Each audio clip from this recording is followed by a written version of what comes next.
يا راغبا في الخير والحسنات احفظ كلاما صيغ بالأبيات.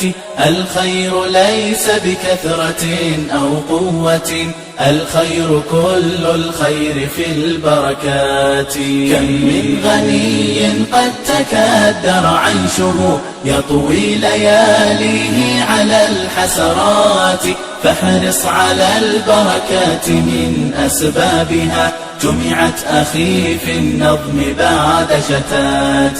كن تاليا سور الكتاب مرتلا آياته في الجهر والخلوات. أنجز شؤونك في البكور معجلا واحرص على التقوى أخي بثبات.